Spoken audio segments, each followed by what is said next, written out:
बच्चों, अब हम रूपक अलंकार के बारे में पढ़ते हैं। इससे पहले हमने उपमा अलंकार के बारे में पढ़ा, जिससे हमें पता लगा कि उपमेय क्या होता है और उपमान क्या होता है। तो रूपक अलंकार क्या होता है? जहां गुण की अत्यधिक समानता होने के कारण उपमेय और उपमान को एक रूप में समझ लिया जाता है।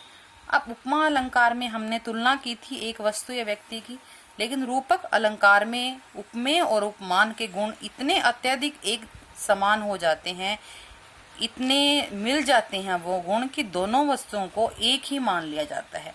उपमेय और उपमान को एक समझ लिया जाता है क्योंकि उनमें अत्यधिक समानता हो जाती है। अब वो हम उदाहरण से समझेंगे।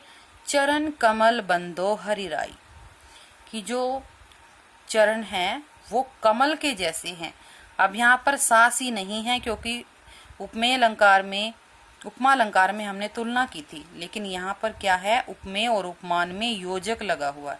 एक तो इसकी पहचान ये है कि रूपक अलंकार में उपमेय और उपमान में योजक लगा हुआ होता है।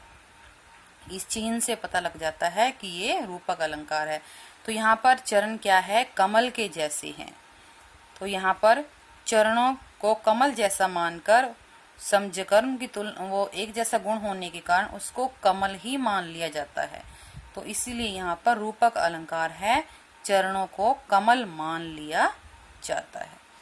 दूसरा उदाहरण देखेंगे। मैया मैं तो चंद्र खिलौना ले हूँ। अब यहाँ पे श्री कृष्ण जी यशोदा मैया से जब जिद करते हैं, हट करते हैं कि मुझे तो चांद के जैसा खिलौना दो, तो चांद को इन्होंने खिलौना मान लिया है श्री कृष्ण ने कि मुझे तो चंद्र खिलौना ही चाहिए। तो चंद्र को खिलौना मान लिया जाता है। तो यहाँ पर रूपक अलंकार है और इन दोनों के बीच में भी योजक चिन्ह लगा हुआ है। शशि मुख पर घूंघट ढाले अंचल में दीप जलाए। अब यहाँ पर मुख को क्या, शशि मुख। अब वो मुख किस क्या है, शशि के जैसा है, चांद के जैसा उसका मुख है। तो मुख को चांद मान लिया जाता है। तो यहाँ पर रूपक अलंकार है। पायो जी मैंने राम रतन धन पायो। राम रतन, राम और रतन को उन्होंने एक जैसा मान लिया गया है कि राम रूपी रतन मुझे मिल गया है। तो इसलिए यहाँ पर रूपक अलंकार है। और इन सभी शब्दों में जो उपमा और उपमेय है, योजक शब्द यहाँ पर लगा हुआ है। अब मुख की तुलना शशि से की गई है।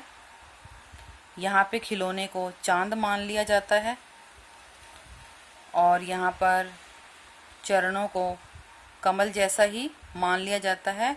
तो ये इनकी रूपक अलंकार की पहचान है।